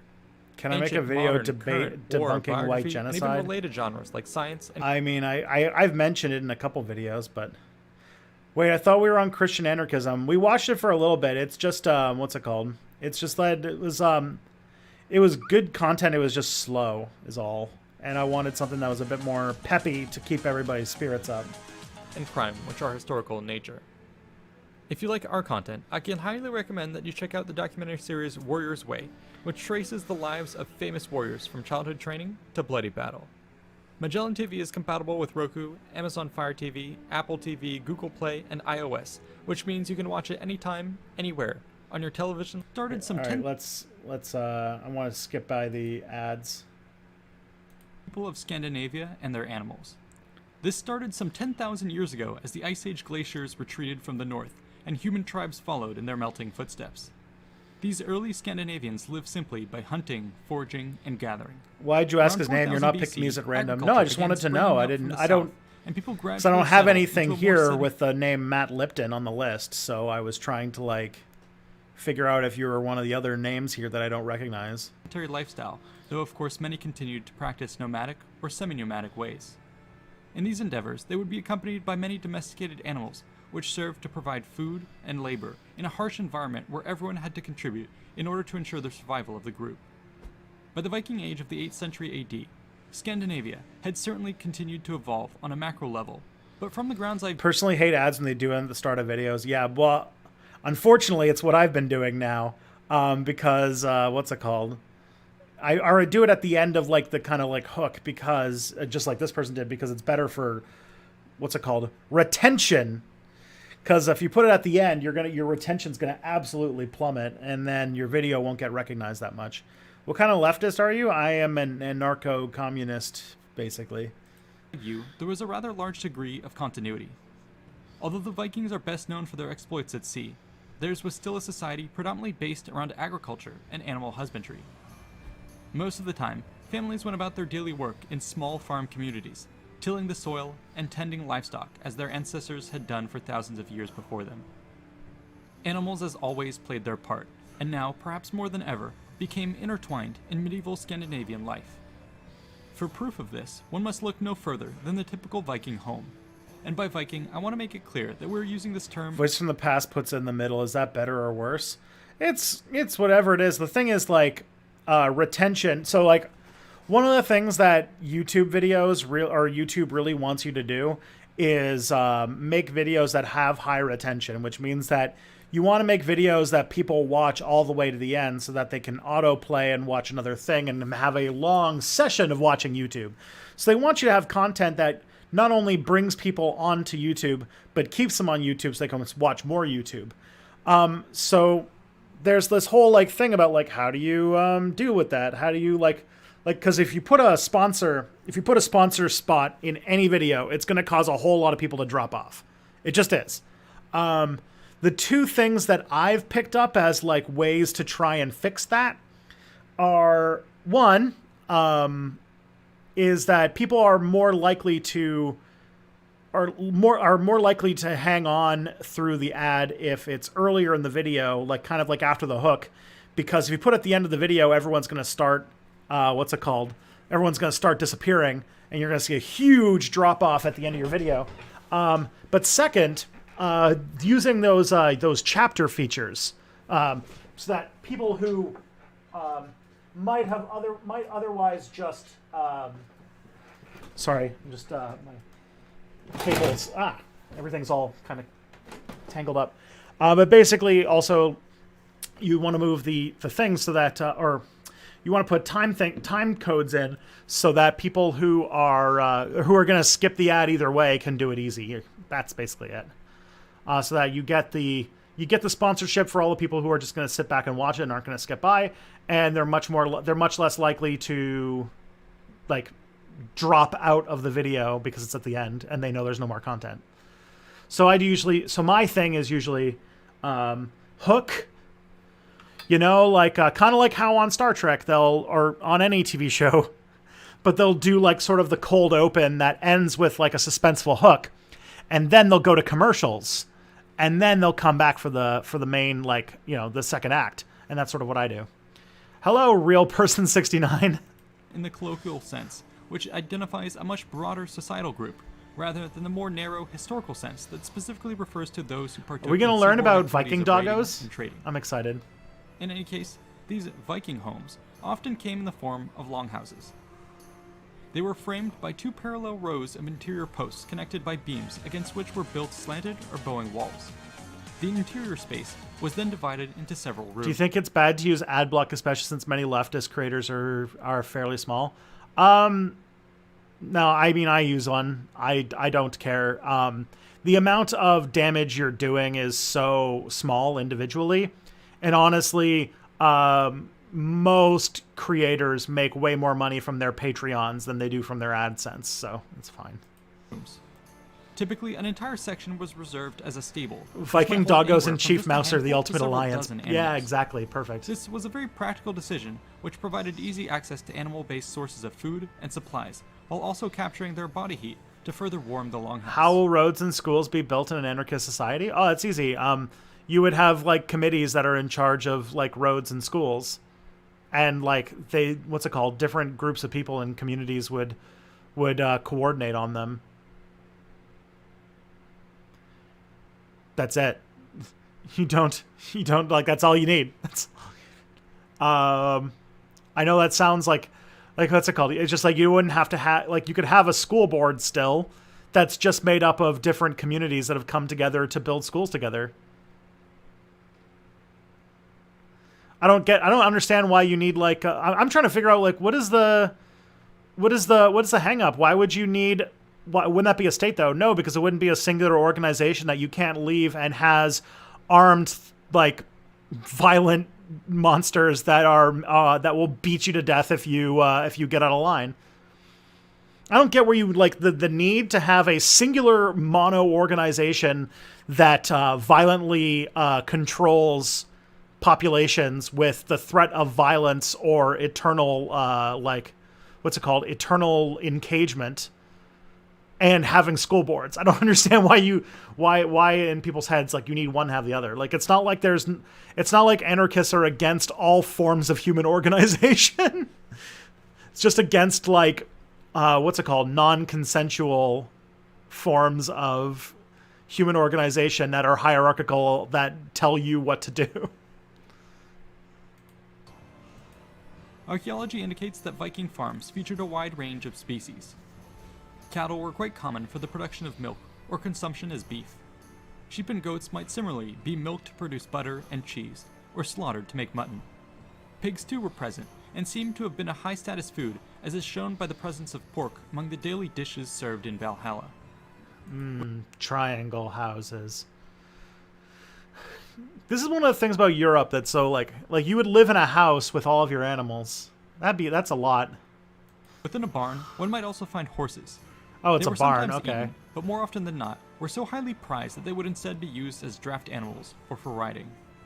Scuttling around the feet of these Yeah, this is like Sweden and Norway, not France. Am I right? This is like, isn't there like a? It's like a thing. The French people eat horses. larger animals would be many birds such as chicken and geese. Their eggs could be collected for consumption, or the animals themselves killed for a meal. As one might imagine, all of these creatures also had to be fed and tended to. Vikings certainly had their hands full, but were lucky enough to be aided by two more trusty types of farm Oh companions. my god, that's such a cute kitty. Oh my god, that kitty is this. Whoever drew these animals, I'm very impressed. Cats and dogs. Let's now look at both of these in more detail. When it comes to the first domesticated cats, these appear to have arisen in the ancient Near East. From here they spread across the world, often accompanying humans in their migrations. It's not exactly clear to us when the first cats reached Scandinavia. Some have speculated that they must have begun to trickle in during the prehistoric times, but analysis reveals that the only slim evidence we have actually points to a quite late arrival during the Scandinavian Iron Age around the 2nd century AD. In any case, they must have slowly started to move into the northern regions as Scandinavians increasingly traded with their neighbors over the following centuries. By the Viking Age, cats seem to have mostly popped up in more urban areas, which suggests that these animals were either brought by visitors or imported by traders. In either case, they quickly dispersed to the surrounding countryside and became a new element of the Scandinavian ecology. Over I'm time, really these northern digging breeds the. would adapt to their new What home channel is this? with longer Invicta. I'm really digging the motion graphic style of this channel, and how cute the kitties are. thicker hair for survival in the cold. The best example of this is the Norwegian forest cat, which boasts an impressive coat and is huge. The arrival of the cat also worked its way into ancient Norse mythology. They seem to have been associated with the goddess Freya, and are even said to have pulled her around in a wagon. This seems quite laughable at first, until you consider the sheer size of Freya was a cat lady. We all know it now. the Norwegian forest cat. Elsewhere in mythology, we see them appear as spirit animals or divine guides who were tied to ideas of chance and fortune. Treating cats with reverence and kindness was thus likely to see a Viking looked upon favorably by the gods. Same people who did that video about Roman dogs. That makes sense. More practically speaking, though, cats were well cared for as a result of their valuable use as rodent control. Can't wait to learn how to In an draw. age I'm where taking a once drawing course refrigerator- right now. It's very slow motion, but I can't wait to draw. Kings and Generals is good too. They're also super based. I'm pretty sure they are leftist. Yo, Tyler, I will tell you that Kings and Generals is pretty good on the politics spectrum because I write for Kings and Generals. I've written a whole series for Kings and Generals, and what's it called? I know that at least one of there's kind of like two guys who run Kings and Generals, and at least one of them explicitly like wants to help like left-wing YouTubers with resources. Like right before the pandemic, if you remember, right before the pandemic, we were gonna have this set up where I was gonna film step back videos at their studio. The other thing too is what's it called? Is that why Kings and Generals always turns up on Vosh's stream? Yeah, that's probably Ilkin, who's one of the two good guys, or one of the two guys who runs it. What's it called? They have a sister channel called The Cold War, which I've been writing for over a year.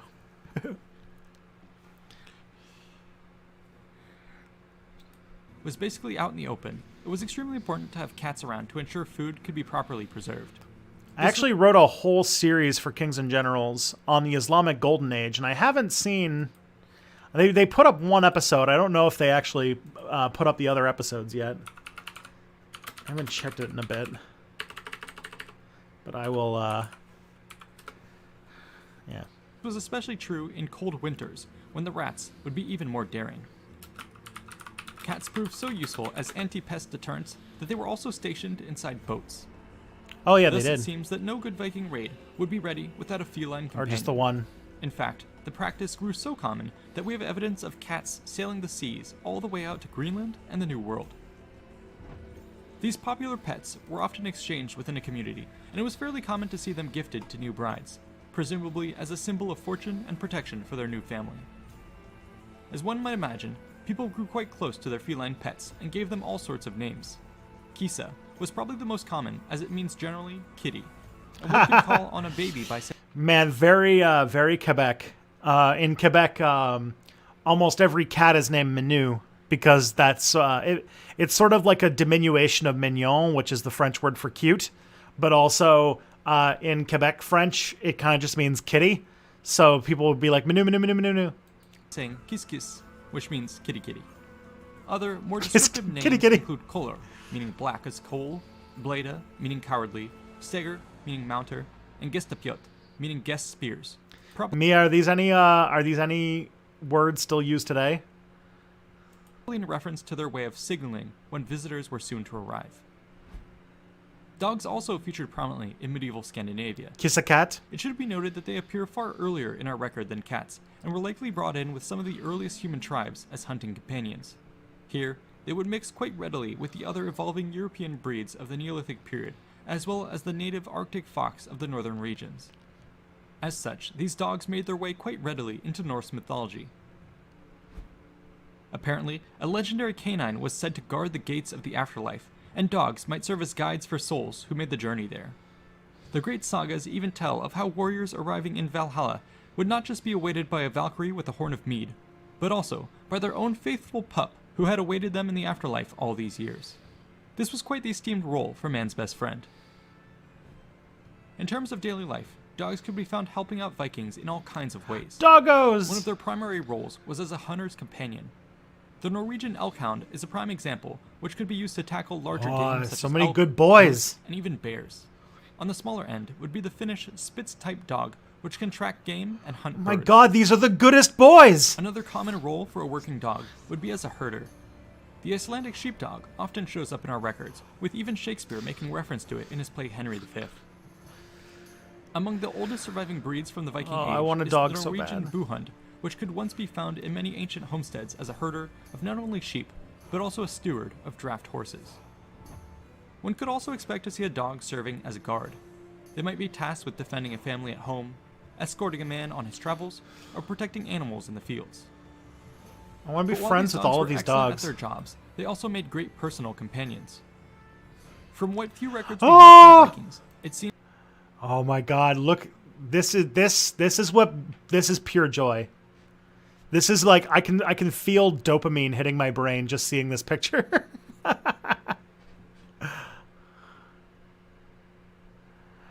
Am I a cat person or a dog person? I will say this. I am a dog person who has grown up around cats my entire life. Like I've had cats my entire life. I think like there was maybe like a 3-year period where I lived on my own where I didn't have a cat, or maybe like a 5-year period where I didn't have a cat. And I only ever got a dog briefly because my parents basically got a dog like about a year, about a year before I moved out. So I got to have a dog for a year and we became like best friends. And then I moved away. And 2010 is when I moved out of my parents' house. And now I have 2 cats. And I'm moving into a house that has a backyard. So I'm thinking I want to get me a pupper. And besides, I wanted to pause on this absolute image of joy right here. seems that they were dearly cherished by families across the socioeconomic spectrum. Given the rather tight-knit nature of the Longhouse, it's sure that everyone played a part in helping to raise a new set of pups. These might be given any number of names similar to the ones we discussed for newborn infants. However, from our records, just a few confirmed dog names survive. All right, so we're going to hear some Viking dog names, and I imagine they're going to rule. Let's hear this. These include the following: Vigi, meaning fighter, Vala, meaning knucklebone, Surtur, meaning black, Saur, meaning mud, Rasta, meaning brawler, I love the idea of a dog named Mud. That's fun. Gary, meaning ravener, and Garmer, meaning rags. Pups would serve faithfully by their masters for life. This is my their dog, bonds Mud. strengthening with each passing year. You could tell that, like, with all those names, and you could tell with, like, a lot of other things, that, like, the Nordic people at this time did not have much of a flair for the dramatic. Like, they didn't take a lot of artistic license. They're like, this is my cat. Their name is Cat. This is my dog named Rags, because it looks like a pile of rags. Like, very practical, very direct language. While older dogs would not have been able to perform as many tasks as their younger counterparts, they were surely welcomed back in the Longhouse with the elderly who would be more than happy to look after them. From our records, it seems that when these dogs passed away, they would be buried honorably alongside their masters. But cats, dogs, and farm animals weren't the only pets a Viking might keep. There were A few more wild falconry? animals There were was known to falconry join the back group. then? Hawks and falcons, for instance, were often kept by the wealthy as hunting birds or might be exported by merchants. In Greenland, the native great white gyre falcon was caught and sold for enormous sums as the bird of kings. Yet more exotic birds, like peacocks, are known to have been imported as well, though these Wow. were quite rare indeed. Another notable Viking animal was the brown bear. What? Okay. Scandinavia, we have to talk. What? Bears? Bears?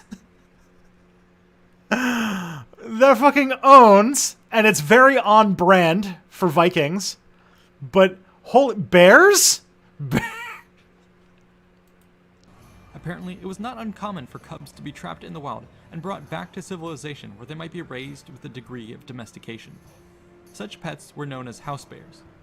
House bears. All right. I would love to live in a world where house bears are a thing, but those most definitely kill people every once in a while. It's like that. There's that guy who raised a hippopotamus from since it was a baby to adulthood. And he was always just like, he would never hurt anybody.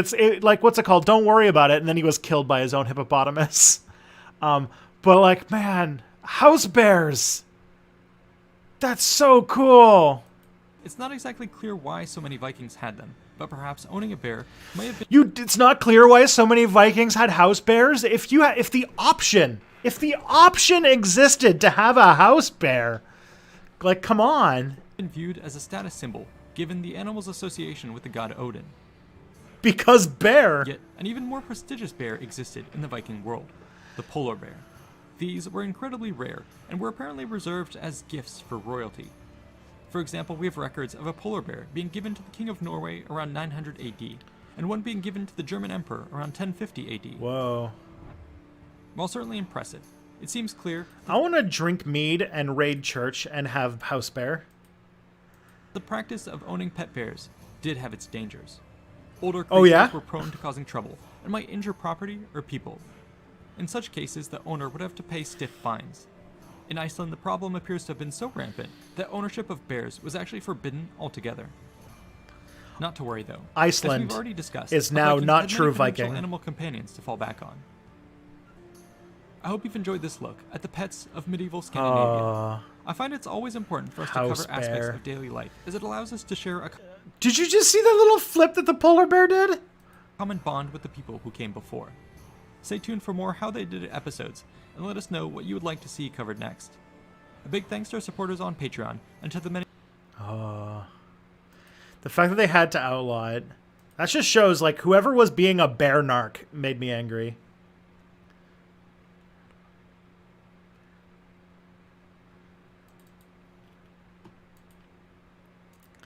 Wow. Okay, that's too long.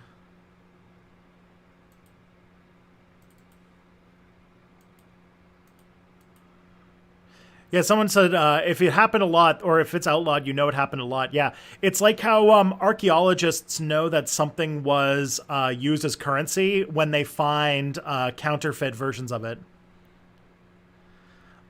If something is outlawed, my bear ate my grandma. Listen.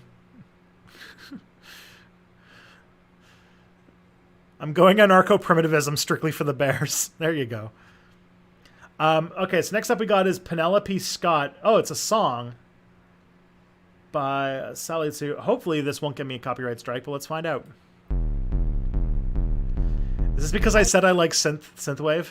Come from scientists and atheists and white men who kill God. They make technology high quality, complex, physiological experiments and sacrilege. Ooh, it's like noise pop. I like it. Taught me everything, just like a daddy should. And you were beautiful and vulnerable and power and success. Goddamn, I fell for you. Your flamethrowers, your tunnels, and your tech. I studied code because I wanted to do something great like you. And the real tragedy is half of it was true. But we've been fucking mean. We're elitist. We're as flawed as any church. And this faux red West Coast dogma has a higher fucking net worth. I bit the apple cause I trusted you. It tastes like Thomas Malthus. Your proposal is immodest and insane. And I hope someday Summers rides her fucking train. I loved you, I loved you, I loved you, it's true. I wanted to be you and do what you do. The heck is this? This is noise pop. I love this kind of music. I thought it was true. I feel so stupid. This is what I listen to like with most of my life. Or these days anyway. So used. I was your baby, your firstborn, the hot girl in your comp sci class. And I was Darwin's prep school dream, bred, born, and raised to kick your ass. I fell for circuit boards, rocket ships, pictures of the stars. If you could only be what you pretend you are. When I said take me to the moon, I never meant take me alone. I thought if mankind toured the sky, it meant that all of us could go. But I don't want to see the stars if they're just one more piece of land for us to colonize, for us to turn to sand. Cause we're so fucking mean, we're so elitist, we're as fucked as any church. And this bullshit West Coast dogma has a higher fucking net worth. I bit the apple cause I loved you. And why I'll put a link in the chat. And then I realized you're just as naive as I am. Oh, you're so traumatized, it makes me want to cry. You dumb bitch, I loved you, I loved you, I loved you, it's true. I wanted to be you and do what you do. I lived here, I loved here, I bought it, it's true. I'm so embarrassed, I feel abused. Well, I don't want to eat the rich, I'd have to eat my heroes first. And my tuition's paid by blood, I might deserve your fate or worse. But I don't need your goddamn money, I don't need jack shit from you. So when I speak, you bet your life my words are true. Let me level with you, man, as someone guilty of the game. I took the help, I took the cash, I would have taken your last name. So if any girl on earth should get to make a call about this, it should be me. And as I see it, you're a dick. So fuck your tunnels, fuck your cars, fuck your rockets, fuck your cars again. You promised you'd be Tesla, but you're just another Edison. Cause Tesla broke a patent, all you ever broke were hearts. I can't believe you tore humanity apart with the very same machines that could have been our brand new start. And the worst part is I loved you, I loved you, I loved you, it's true. And sometimes I feel like I still fucking do. I lived here, I loved here, I bought it, it's true. I'm so embarrassed, I feel abused. I feel so used. I feel so used. Take me to the moon, 'cause I feel so used. Congratulating Elon Musk on becoming the richest person on Earth. Man, that was solid. Somebody, I don't know if of Glumanda64 knew that like this is like exactly my kind of jam, but yeah, that fucking owned. Thank you. Let's see what we got here. Anyway. Hey, all right. So this is from Christos Nicolaou. Sir Humphrey and Jim Hacker discuss art subsidies. It's a constituency matter. It's nothing to do with you or Whitehall. Why are you so interested in it? There is a question of principle. Principle?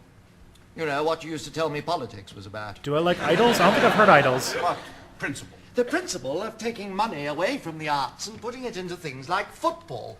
A football club is a commercial operation. There is no cause for subsidizing if it runs out of money. Why not? Why not? Yes, why not? There's no difference between subsidizing football and subsidizing art, except that a lot more people are interested in football. Our cultural heritage has to be preserved. For whom? For people like you mean? For the educated middle classes. Why should the rest of the country subsidize the pleasures of the middle class few?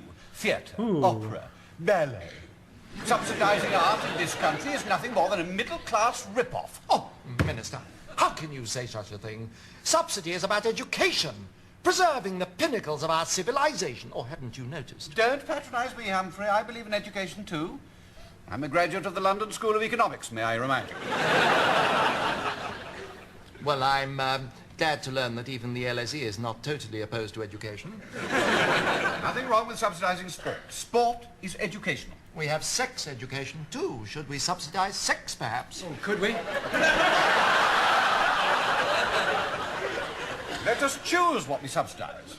By the extent of popular demand. There's nothing wrong with that. It's democratic. But, Minister, this is the thin end of the wedge. What would happen to the Royal Opera House on such a basis? The very summit of our cultural achievement. The Royal Opera House, very good case in point. And what do? Mozart, Wagner, Verdi, Puccini. Germans and Italians.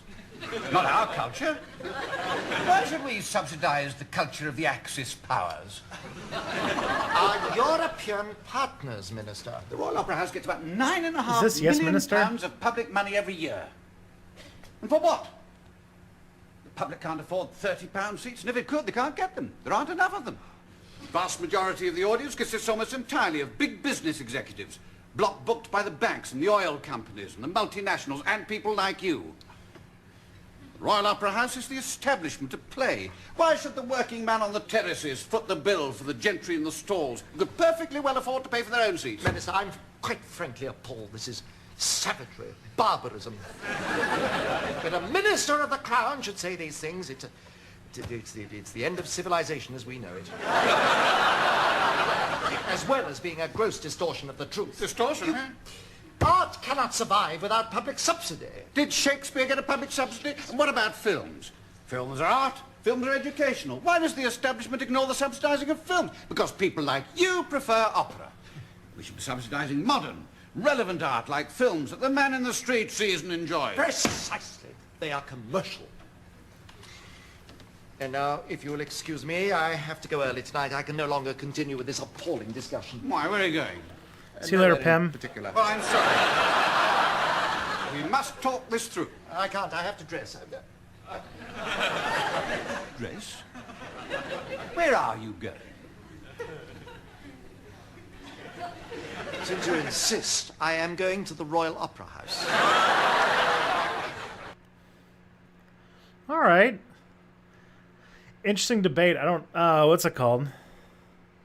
Yeah, Shakespeare was patronized. The thing is, like, Shakespeare wasn't like high culture when he was making his stuff. He was just like, the kind of like regular stuff of the day. So it's interesting discussion. Anyways, let's. So as I mentioned earlier in this stream, that I'll be coming back on Monday, and on Monday we're gonna do another stream. We're going to do another Reactor stream because Mia Mulder is going to be coming in on Friday for the Friday discourse, I guess. So anyways, I'll be doing more of this on Monday. I'm going to go find somebody to let's find someone to raid, and then we'll say our goodbyes. Ooh, yeah, finally. One of my friends, Luke, he's a media studies guy who studies video games and stuff like that. He's really, really smart and really cool. We're going to go and raid him. Because I said I would at one of my friend's birthday parties. He's like a professor who studies, like, who does like game study and like things like that. So, let's give him a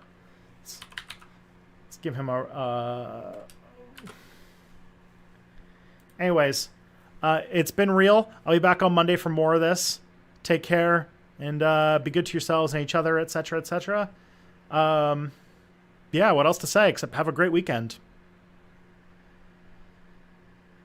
And trust me, if you like my stuff, you'll like Luke, don't worry.